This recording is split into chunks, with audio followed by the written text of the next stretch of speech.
모셨습니다. 홍영주 전문가님과 함께 이야기 나눠보도록 할게요. 전문가님 어서 오시죠. 네, 안녕하세요.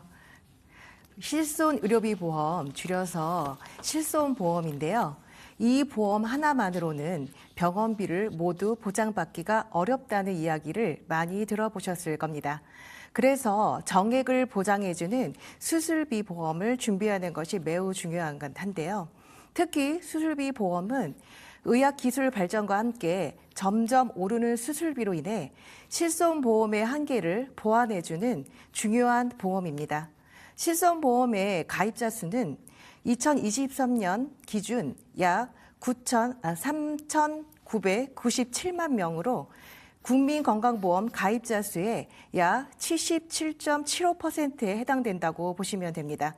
이렇듯 가성비가 매우 좋아 제2의 국민건강보험이라고 불리우지만 병원비의 전부를 보장받을 수는 없고 치료 시 추가로 필요한 간병비나 생활비를 보장받을 수는 없기 때문에 정액 보장을 받는 보험을 반드시 준비하는 것이 좋습니다.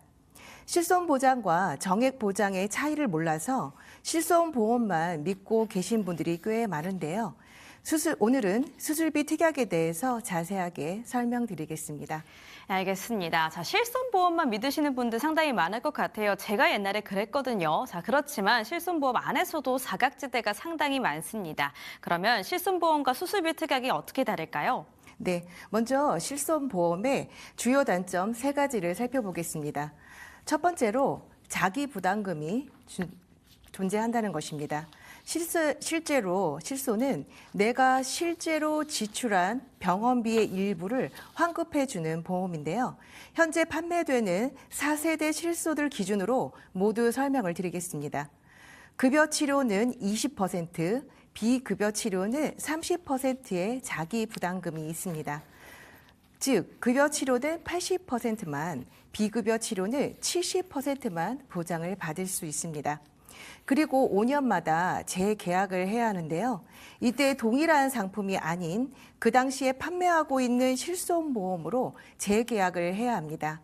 당연히 지금의 상품보다는 자기 부담금이 더 많아질 거죠. 따라서 자기 부담금에 대한 부담이 커질 수밖에 없습니다. 두 번째는 통원 치료의 1일 보장 한도가 20만 원이라는 것입니다. 급여 치료는 최소 1에서 2만 원, 비급여 치료는 최소 3만 원의 자기 부담금이 있습니다. 최근에는 당일 수술도 많고 항암 치료도 입원 치료가 아닌 통원 치료가 많아지고 있어서 통원으로 이루어지는 고가의 치료는 매우 부담이 될 수밖에 없습니다. 따라서 실손보험만으로는 병원비를 대비하기가 매우 부족한 것이 엄연한 현실입니다. 세 번째는 실손보험은 갱신형 보험이라는 것입니다. 매년 갱신이 돼서 보험료가 올라가게 되는데요. 처음에는 1, 2만 원대였던 보험료가 갱신을 할 때마다 보험료가 올라서 이제는 수십만 원이 넘어가는 분들도 많은 것이 현실입니다. 추가로 한 가지만 더 말씀을 드리자면 치료비를 먼저 지불하고 의료비 영수증을 청구해야 되기 때문에 치료가 모두 끝나야 온전히 보장받을 수 있는 한계가 있습니다. 반면 수술비 보험은 수술을 받게 되면 보험 가입 시 정해진 금액을 정액으로 보장받는 상품으로서 어떤 수술을 받았는지에 따라 약속된 금액을 모두 지급해주는 상품입니다. 실손보험처럼 실제 수술로 인해 자신이 지출한 돈의 일부가 아니라 수술비 보험은 실제 수술 비용이 얼마인지 상관없이 정해진 금액을 정액 보장하고 만약 수술비 보험을 여러 개 가입했다면 각각 중복으로 보장받을 수 있고 한 수술비 보험에 수술비 특약을 여러 개 가입하면 중복 보장 받을 수 있습니다. 그래서 실손보험과 함께 수술비 보험을 같이 준비하신다면 병원비 부담이 줄어들 뿐만 아니라 치료로 인해 추가로 드는 부대 비용과 생활비에도 큰 도움을 받으실 수 있습니다. 네, 보험금 청구할 때 실손보험과 수술비 특약 이 차이를 가장 크게 느낄 수가 있을 것 같습니다. 자, 그러면 수술비 특약 안에 상당히 많은 종류들이 있잖아요. 뭐 엔드라든지 종수술비라든지 구분해서 한번 설명해 주시죠. 네. 수술비의 종류는 대표적으로 세 가지의 수술비가 있습니다. 첫 번째는 질병수술비, 상해수술비입니다. 가장 기본적인 수술비죠. 장점은 대부분의 수술을 포괄 보장한다는 것으로, 단점은 상대적으로 보장 금액이 작고 보험료가 비싸다는 것입니다. 두 번째는 종수술비 특약입니다. 수술의 종류를 세분화해서 정해진 종류에 따라 보장합니다. 방금 설명드렸던 질병수술비, 상해수술비보다는 보장 범위가 좁지만 상위 급수로 갈수록 보장 금액이 커지기에 실제적으로 도움이 많이 됩니다. 1에서 3종, 1에서 5종, 1에서 7종, 1에서 8종, 1에서 9종 등 다양한 종류가 있고 각각 장단점이 있으므로 가입 시 충분한 설명을 듣고 선택해야 합니다. 세 번째는 N대 질병 수술비입니다. 각 보험사에서 정한 특정한 주요 질병 수술을 집중적으로 보장하는 특약입니다.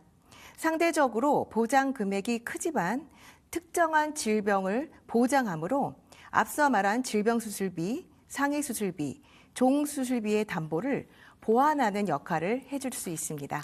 맞습니다. 질병 상해 수술비, N대 수술비, 종 수술비 다 하나씩 각 특징이 있었죠. 세 가지 나눠서 말씀을 해주셨고요. 자, 그러면은요, 이렇게 수술비 특약의 종류가 많은데 세 가지를 다 함께 넣어야 하는 걸까요? 네, 세 가지를 모두 준비하는 것이 좋겠습니다만 더 중요한 것은 자신에게 맞는 보장을 준비하는 것으로 가족력이나 기존의 병력, 그리고 자신의 위험률을 기준으로 준비하셔야 합니다. 보통 건강검진으로 내시경 검사를 할 때 용종 제거 수술을 많이 합니다.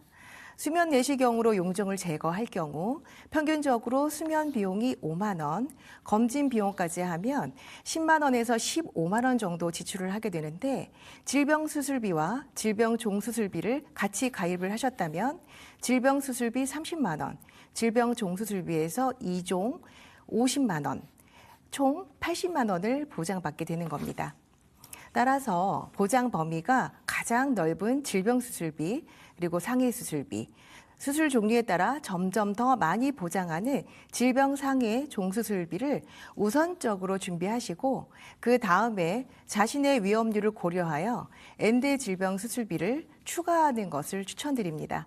물론 보험료도 고려해서 준비하시는 것도 중요하겠죠.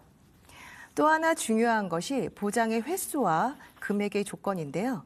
최초 1회만 보장을 하는지, 연간 1회 또는 수술 1회당 보장을 하는지, 가입 후 바로 100% 보장을 해주는지, 일정 기간 일부만 보장하는지도 살펴보세요. 특약의 이름이 같거나 비슷하다고 보장 내용까지 비슷한 것은 절대 아닙니다. 맞습니다. 우선적으로 본인한테 가장 맞아야 하는 거겠지만 기본적으로는 질병과 상해 수술비를 먼저 넣으시는 게 좋을 것 같고요. 그 다음이 종수술비 있는 N대 수술비인 것 같습니다. 자, 그리고 정말 안타까운 게 사실 수술을 받아야 하는 상황인데 보장을 못 받는 경우들도 상당히 많다고 들었어요. 네, 맞습니다. 질병 코드나 수술 코드가 맞아야 보장을 받을 수 있기 때문입니다. 보험금 지급은 보험 계약 시 선택한 특약과 보험의 약관이 기준이고 이때 가장 중요한 것이 질병 코드와 수술 코드입니다. 만약 질병 코드와 수술 코드가 맞지 않는다면 보장을 못 받으실 수도 있습니다. 이 분의 경우에는 위용종 절제술을 받았는데 진료 확인서를 보시면 위용종이 아니라 위염이라고 나와 있습니다. 그래서 위용종에 해당되는 수술비 보장을 못 받으셨어요. 이때는 질병 코드가 아닌 수술 코드가 있는 수술 확인서가 필요합니다. 이처럼 보험사 약관에 명시된 코드가 아니면 보장 대상이 아닐 수 있습니다. 결국 보험 청구는 의료 문서와 약관 해석의 싸움이라고도 할 수 있어요. 그래서 보험 가입 시에는 충분한 설명을 듣고 가입하셔야 하며 가입 후 치료를 받거나 청구하실 때도 잘 알고 진행하셔야 합니다. 네, 그렇기 때문에 보험사들을 두루두루 조금 취합을 하면서 비교 분석을 해주시는 게 중요할 것 같습니다. 수술비 특약 단순히 금액만의 문제는 아니고요. 자, 그러면 준비할 때 특별히 좀 똑똑하게 준비할 수 있는 요령 같은 게 있을까요? 네. 우선 앞서 말씀드린 것처럼 수술비 보험을 준비하실 때 1순위는 대부분의 수술을 포괄하고 있는 보장 범위가 가장 넓은 질병수술비, 상해수술비입니다. 그리고 수술비 보험의 2순위는 종수술비인데 1에서 5종, 1에서 7종, 8종, 9종 등 종수술비도 그 종류가 다양합니다. 단 1에서 7종, 1에서 8종, 1에서 9종 수술비는 시술을 포함하는 수술 코드에 해당하는 의료 행위를 보장하는 장점이 있으나 급여, 비급여 수술을 모두 보장하는 1호종 수술과는 다르게 비급여 수술을 보장하지 않는 종수수술이 있기 때문에 주의하셔야 합니다. 여기에 가족력이나 과거 병력 등 자신의 위험률에 따라 3순위인 N대 질병 수술비를 준비하는 것을 추천드립니다. 질병 수술비와 질병 종수술비만으로는 자신을 위한 보장이 작다고 느끼실 때 큰 질병에 대한 수술이나 다빈도 수술을 중심으로 더 준비하실 수 있습니다. N대 질병 수술비는 보험회사나 가입 시기에 따라 82대, 112대, 119대 등 다양하게 구성되어 있습니다. 사실 N대 질병 수술비도 추천을 드리는 이유는 종수술비는 수술 방법에 따라 보장을 하고 N대 질병 수술비는 질병 코드에 따라서 보장하여 상호 보완적이기 때문입니다. 그리고 이 N대 질병 수술비는 보험사마다 매우 다르므로 여러 보험사를 충분히 비교하신 후에 가입을 결정하시면 좋겠습니다. 네, 그러면 방금 제시해 주신 해결책 말고도 좀 키포인트가 될 만한 주의점들도 있을까요? 오늘 말씀드린 세 가지 중요한 수술비 특약인 질병 수술비, 상해 수술비, 질병 종수술비, 상해 종수술비, N대 질병 수술비 외에도 2대 질환 수술비, 5대 질환 수술비, 암 수술비 등 다양한 수술비 특약이 있으니 여러분의 경제적인 상황과 각자의 위험률을 고려해서 여러 보험사를 비교하는 것은 물론이고 특약에 대해 충분히 설명을 들으신 후 보장이 비는 것이 없이 그러나 가성비 있게 준비를 해주시길 바랍니다. 네, 알겠습니다. 가성비 있게 한번 준비해 보도록 할게요. 전문가님 그러면요, 혹시 전문가님께서는 직접 이 수술비 특약 어떻게 가입하고 계실까요?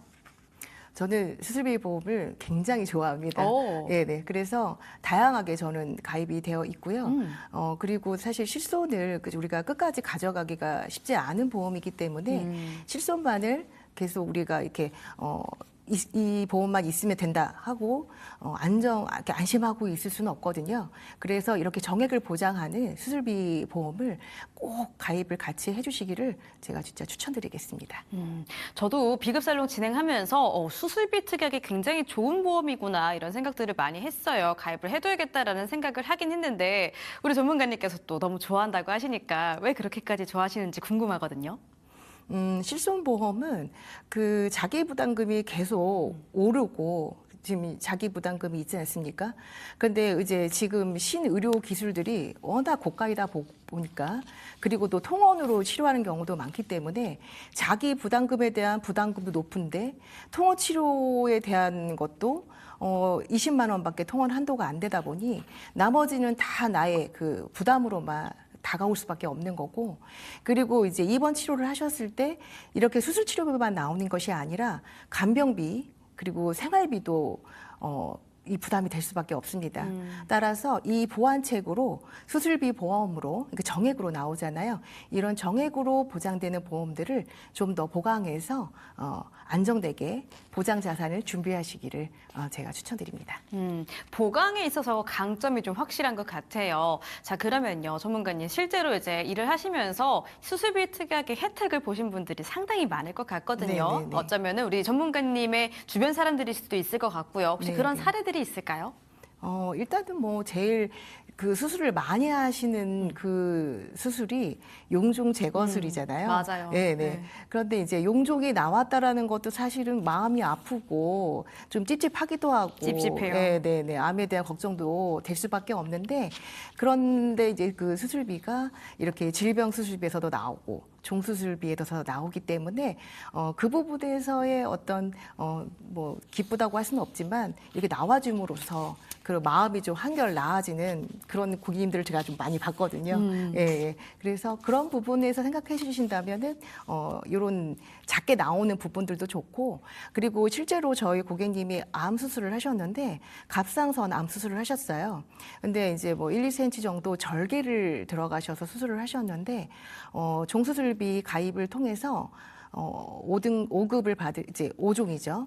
1,000만 원을 받으셨어요. 많이 받으셨네요. 네네, 많이 받으셨고, 그리고 여성분이셨기 때문에 흉터가 남는 거에 대한 걱정을 많이 하셨어요. 그래서 그 종수술비 그 비용을 받으신 걸로 흉터 제거까지 예, 하신 거죠. 예, 네. 그래서 저한테 매우 고맙다고 예, 그 말씀을 해주셔서 저도 같이 보람을 느꼈던 것 같습니다. 흉터 제거는 좀 솔깃하네요. 저도 네, 뭔가 네, 네. 흉터가 남을까 봐 항상 고민을 좀 할 것 같은데 이에 대한 부분들도 챙겨보시면 좋을 것 같습니다. 자, 그리고요. 종수술비 안에서 1호종이라든지 1구종이라든지 종류가 상당히 많잖아요. 네, 네, 네. 만약에 어떤 분께 추천해 주신다면 어떤 종수술비를 들어가는 게 좋을까요? 사실은 1호종을 기본으로 해서 뭐 7종, 8종, 9종이 같이 이제 가입이 된다면 금상첨화예요. 네, 그런데 그 둘 중에 하나를 선택을 하셔야 된다 그러면 기본으로 1에서 5종을 하시는 게 좋고요. 왜냐하면 1에서 5종 같은 경우는 급여, 비급여 상관없이 보장을 받으실 수 있는데 1에서 7, 8, 9종 같은 경우는 비급여에 관련된 수술이 빠져 있습니다. 그래서 그 부분이 조금 이제 보장을 받으실 때 빠져 있기 때문에 좀 불안한 점이 있는 거고, 그에 따라서 두 개는 다 가입하면 좋겠으나 하나만 한다 하면은 1호종을 추천을 드리겠습니다. 알겠습니다. 이 종수술비 종류에 대해서 고민하셨던 분들께서는 1호종 수술비로 가입하시면 된다라는 점까지 한번 챙겨보도록 하겠습니다. 자, 이렇게 두 번째 비급 주제 수술비 보험에 대해서 알아봤고요. 저희가 방송 통해서 소개해드리는 정보는 판단에 대한 조언이지 보험의 가치나 수익률 보장해드리지 않는다는 점 다시 한번 말씀드리겠습니다. 그럼 지금까지 배웠던 내용들도 화면 통해서 정리해 보시죠.